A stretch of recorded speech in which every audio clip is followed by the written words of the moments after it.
It's that time of year when everybody is thinking about making changes and setting goals for the new year, and saving money is often one of the most popular goals. Over the years here on See Mindy Mom, I have made a lot of videos about how to save money at the grocery store or here in our family kitchens. So I thought I would revisit that today and talk about how to save money on groceries in 2024, but through the lens that I like to look through most often, the realistic lens. Let's talk about saving strategies that we can actually stick to. Before you can stick to a grocery budget, you first have to make a grocery budget. You have to decide how much that grocery budget is actually going to be, and it really depends on a lot of different factors. How many people are in your household, and what are the ages of the people in your household? Are you feeding any special dietary needs or allergies? What stores are available in your area, or what part of the country or what part of the world do you live in that might affect the cost of food in your area? And are you going to include other consumable items in your grocery budget like paper goods, toiletries, cleaning products? Or are you going to break those out into a completely separate category? The USDA does offer some recommendations for different kinds of budgets. Basically, if you want a low budget, a moderate budget, or I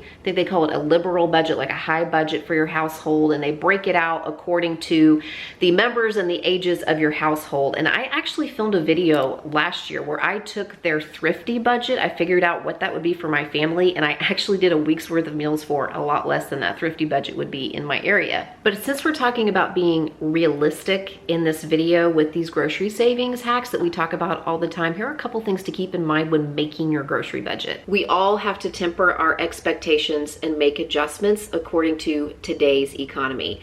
What I was paying for groceries in 2019 might be a budget that I can stick to in 2024. However, it was a champagne budget back then, and now it's a beer budget, if you know what I'm talking about. What I was budgeting for groceries 3-4 years ago, even just 2 years ago, is not going to be able to purchase the exact same things in the same quantities that they were back then because of inflation. So we either have to adjust our shopping habits, maybe shop at different places, or adjust our purchases, cook more from scratch, or we have to come up with a way to supplement that grocery budget. I know that none of us want to hear that we are paying more for the same items that we have been purchasing for years for our families and for our households.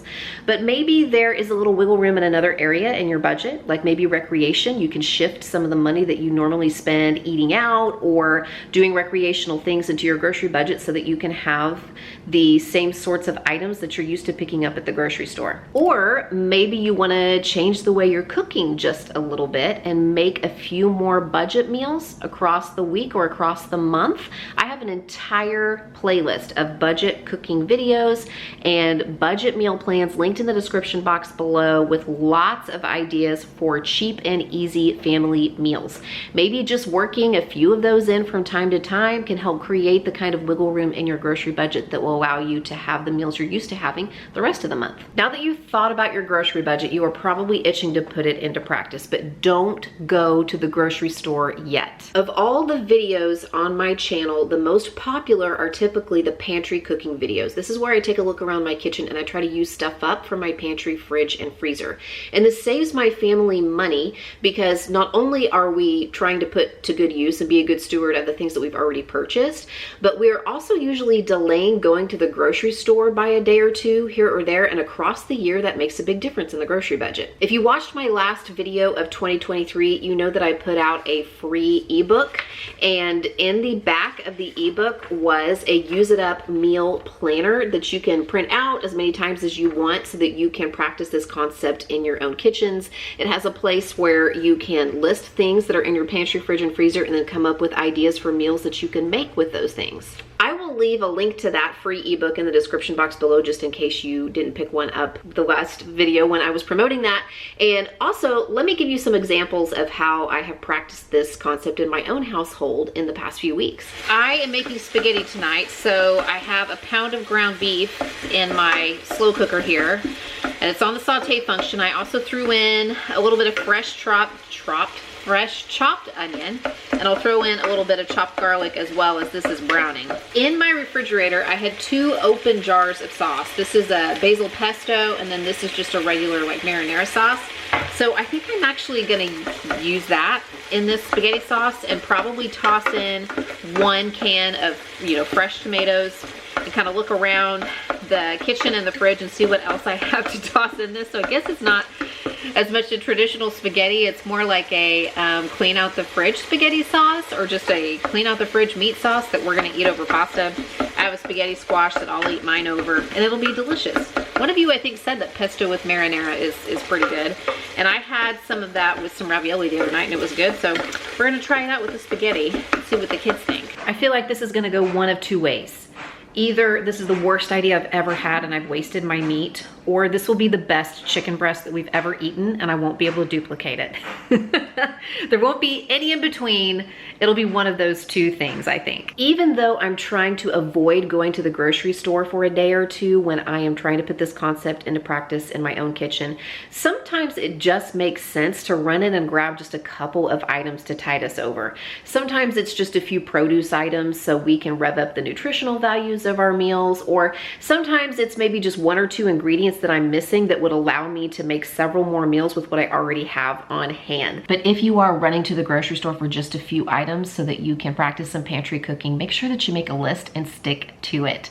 Years ago, I walked into Sam's Club with a list of 6 items, and I actually made it to the checkout with just those 6 items, and the cashier was shocked, which just goes to tell you what the usual practices and behaviors are of the shoppers there, and that the store is actually expecting you to pick up more than what's on your list. We've all heard that old adage, if you fail to plan, you can plan to fail.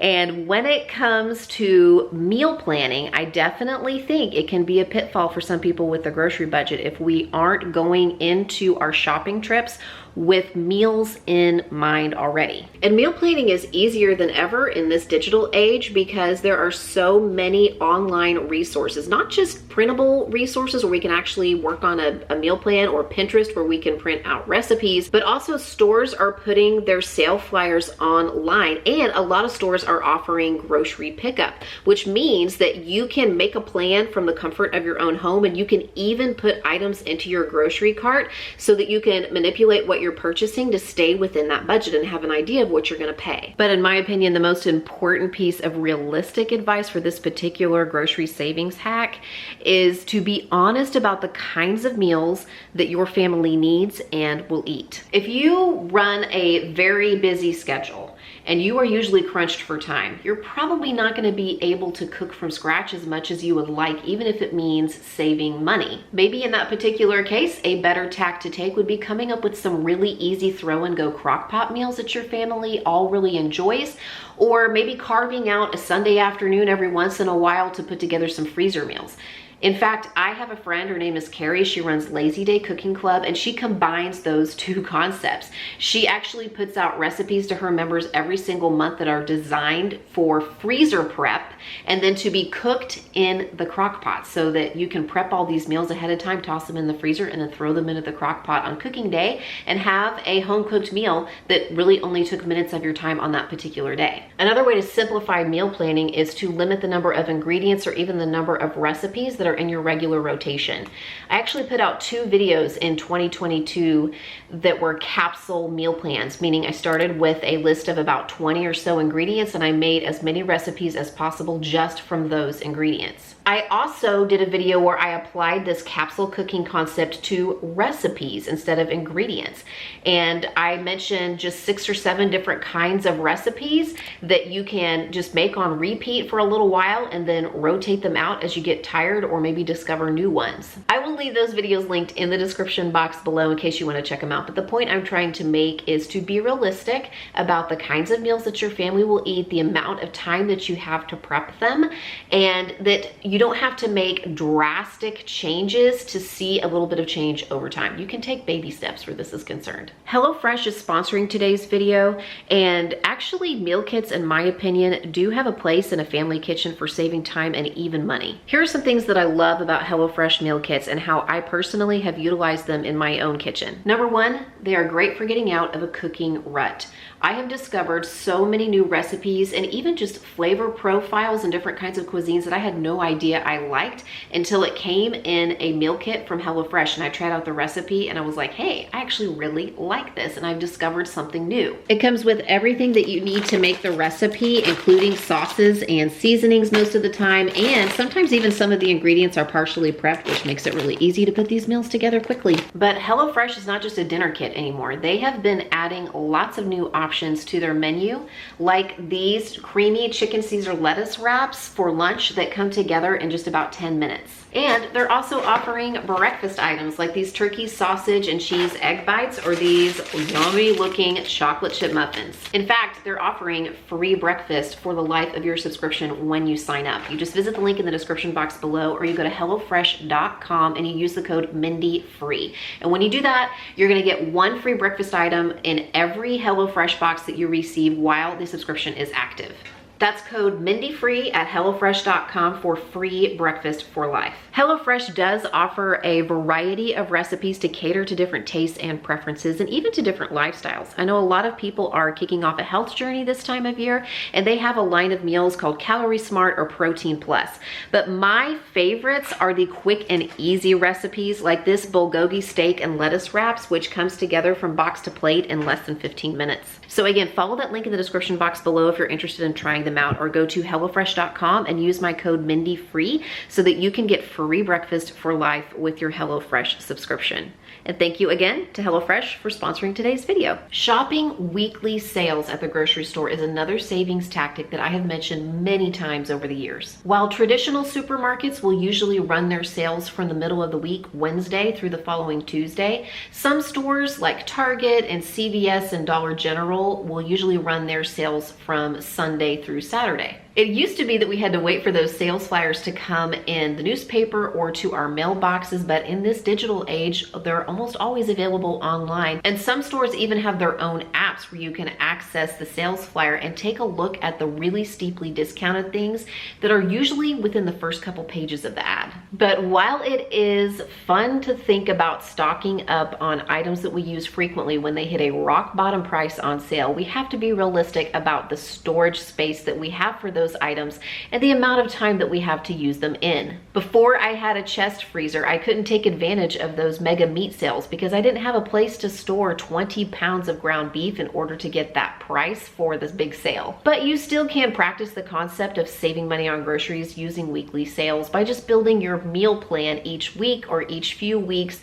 around the items that are on sale so that you can use them up in a timely manner, even if you're not gonna have a lot of space to store extras. And speaking of shopping weekly sales, you can really get the most bang for your buck with this concept if you have multiple stores in your area that run weekly sales, and you can visit those stores to get the best deals at each one. However, time is valuable as well. It's something that we have to budget, right? So you really have to think about how you can group those errands together. Hopefully there are some stores that are close together, or maybe some stores that are on a different route. Are there stores that are around your work? Are there stores that are around your kids' school if you're driving them to and from different activities that you can visit? Because you don't want to be spending all of your time in the car running from store to store. It kind of defeats the purpose, right? We're standing in my pantry because one of the money savings tactics I talk about a lot is buying generic items, you know, store brand items instead of the name brand items. I think you can definitely save a lot of money, especially if you're thinking about items that are really simple where the ingredients are concerned.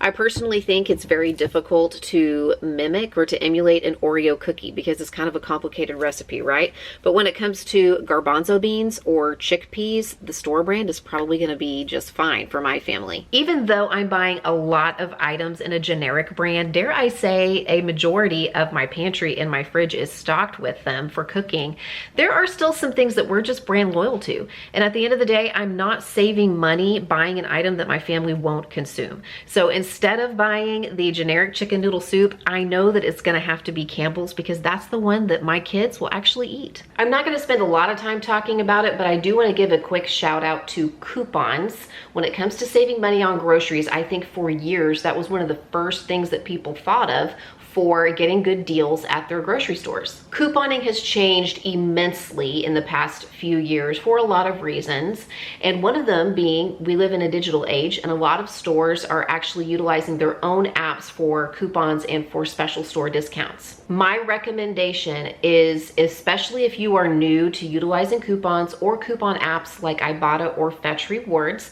is to do your research. Find a reputable source, maybe an influencer, a YouTube channel, an Instagram account that's been around for a while, that has good ethical practices when it comes to couponing and will give really sound tutorials about how to utilize coupons or rebate apps for specific stores. Because one pitfall of couponing for a lot of people is that sometimes we will end up buying things that we don't really need or won't really use.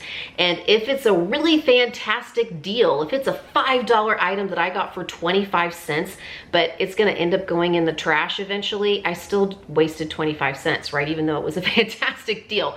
So make sure you are doing your research. It takes a lot of time. Sometimes it isn't worth your time. Your time is worth more than your money in that case. So if you're utilizing coupons or coupon apps or rebate apps to save money, I just recommend making sure that you're being realistic about the amount of time and research that it takes, and make sure that you are following reputable sources for help. If you are looking to save money on groceries and food for your family, then make sure that you are subscribed, because I have a lot of videos planned for the next couple of months that are centered around this topic, including some budget cooking and some budget meal plans headed your way soon. Until then, pick out one of these videos to watch next, and I'll see you there.